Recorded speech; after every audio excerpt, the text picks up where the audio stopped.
프로스포츠는 진검승부입니다. 하지만 종합 격투기나 복싱, 킥복싱 경기 중에서도 때로는 관객들이 무심코 웃어버리는 장면이 있습니다. 여러분, 안녕하세요. 하지만 그건 이상한 일이 아닙니다. 왜냐하면 잘 생각해보면 어떤 공개 경기도 일단 쇼이고 그곳에 있는 격투가들은 근육으로 가득 찬 배우들이기 때문입니다. 게다가 그 중에는 주먹을 휘두르는 것이 특기일 뿐만 아니라 관객의 마음을 사로잡는 사람도 있습니다. 여러분, 토픽에 오신 것을 환영합니다. 오늘은 여러분들이 무심코 웃게 되는 재미있는 장면이나 색다른 영상들을 많이 소개해드리겠습니다. 그래도 일단 웃음이 아니라 눈물 짓게 되는 장면부터 시작해볼까요?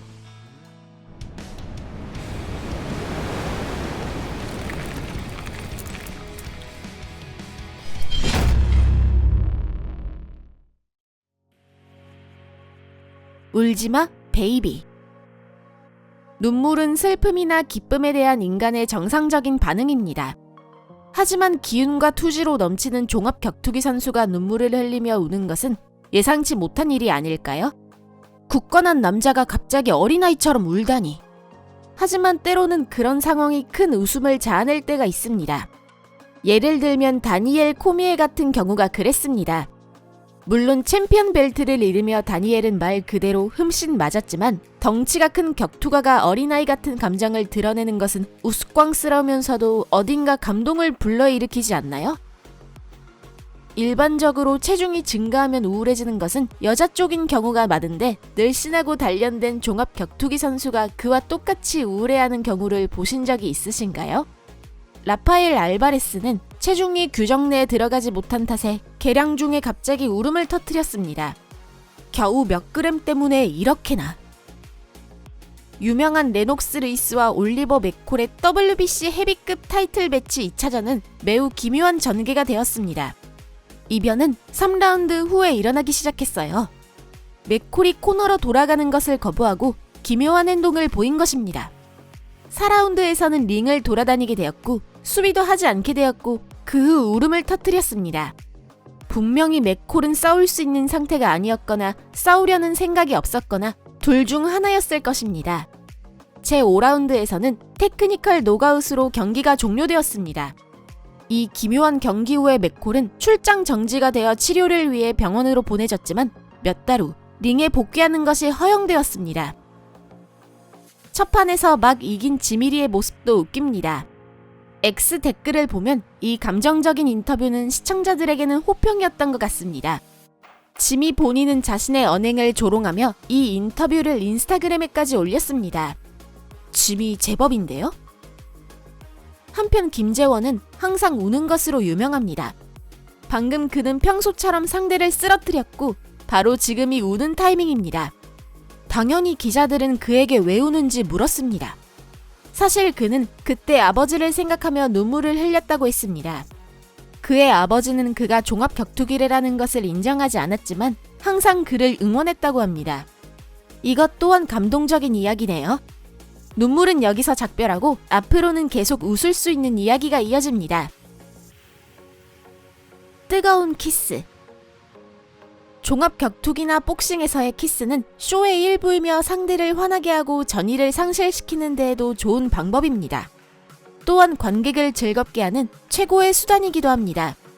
WBO 세계 타이틀 매치전에서 에와 브로드니카가 에디스 솔레다드 마티세에게 이런 짓을 하고 말았습니다. 그리고 이겼습니다. 아무래도 이 작전은 효과가 있는 것 같네요. 여러분의 생각은 어떠신가요? 의견을 댓글창에 남겨주세요. 마이크 베르나르도와 제로 레반나의 유머 감각은 더할 나위 없습니다. 두 사람은 경기 전 이른바 더블 키스를 선보이며 서로 웃었고 이후 레반나는 베르나르도를 노가웃시켰습니다. 참고로 그 후에 레반나의 행동은 신사적이었고 그는 패배한 베르나르도에게 도움을 주며 일으켜 세웠습니다. 대전 상대뿐만 아니라 심판에게도 키스를 할 수 있습니다. 적어도 중국 킥복서 슈와이치는 그렇게 생각했고 심판도 그 장난을 받아주었습니다. 규칙을 무시한 습격. 심판이 키스보다 더 심한 것을 당하게 되면 상황은 더 복잡해집니다. 지금 보시는 영상이 그 예로 종합 격투기 심판 스콧 메나트에게 루이스 곤잘레스 선수의 강렬한 킥이 닿고 말았습니다. 그러나 심판은 녹다운되고도 일어나 경기 심판을 계속했습니다. 그는 틀림없는 히어로입니다. 레퍼리의 비커스 스웨트는 이날 운이 없었습니다. 지코 마킹겔레의 왼쪽 훅으로 녹아웃 돼버린 것입니다. 수당을 받은 후에도 스와트는 링으로 돌아가지 않았고 그의 동료가 대신에 경기를 마쳤습니다. 지금까지의 예는 모두 우연이었지만 종합 격투기에서는 심판이 표적 사격을 당하는 경우가 있습니다. 2019년 10월 데빈 파월은 마커스 슬린을 말 그대로 때려 눕혔습니다. 그 모습이 너무 강렬했기 때문에 슬린은 경기가 중단된 후에도 다시 일어서지 못하고 무려 심판과 싸우기 시작했습니다. 이것이 바로 쇼크 상태라는 건가요? 이 선수의 폭거는 어리석음 위에는 설명이 되지 않았습니다. 2011년에 라즈 자바리는 경기 전에 확실히 문제를 안고 있었습니다. 4경기 연속 패배하고 5번째로 지면 라이센스를 잃을 것이라는 경고를 받았습니다. 그리고 결국 지고 말았습니다. 자바리는 심판 조이 레피텐 때문에 졌다고 믿고 그를 때렸습니다. 그러나 심판은 망설임 없이 날뛰는 자바리를 바닥에 밀어 넘어뜨렸습니다. 이렇게 해서 자바리는 하룻밤 사이에 2번 지게 된 것입니다. 이것 저것.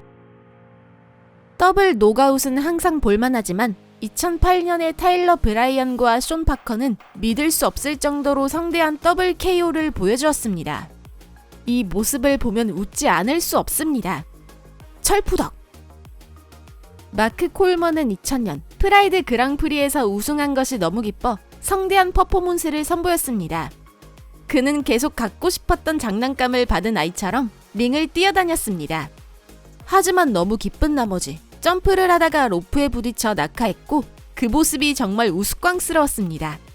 그러나 그는 이 실패에 굴하지 않고 퍼포먼스를 계속했습니다. 이 대전에 대해 어떻게 생각하시나요? 키 167cm, 몸무게 62kg의 여성 달리나 대 몸무게 240kg의 슈퍼 헤비급 글리샤. 글리샤의 체중은 달리나의 4배입니다. 달리나가 가여워 보이지만 동정하기는 아직 이릅니다. 아마 그녀는 장롱은 클수록 쓰러졌을 때 소리가 크다는 법칙을 떠올리며 큰 글리샤가 쓰러지도록 만들었습니다. 나머지는 이제 테크닉의 문제로 기어이 그녀는 승리를 거머쥐었습니다. 이 로주 나마유너스와 장 웨일리의 경기 동영상에서 주목할 만한 것은 선수가 아니라 선수들을 보고 있는 관객입니다. 우와! 저희의 영상을 보실 때도 이런 리액션을 해주신다면 기쁠 것 같습니다. 다음 토픽도 꼭 봐주세요.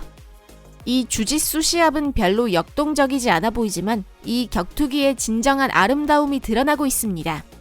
참고로 마이사 바스토스의 도복을 이탈리아의 가브리엘리가 집요하게 벗기려 했지만 결국 이 경기에서 이긴 것은 바스토스였습니다. 허리부터 아래. 마지막으로 아슬아슬한 영상 카테고리로 분류할 수 있는 그런 장면들을 모아봤습니다. 저희는 이번에 일부러 프리스타일 레슬링 규칙을 한번 살펴봤는데 결국 알아내지 못한 것이 있습니다. 여러분이 지금 보고 계신 것은 원래 규칙의 범위 안에 있는 건가요? 의견을 댓글창에 남겨주세요.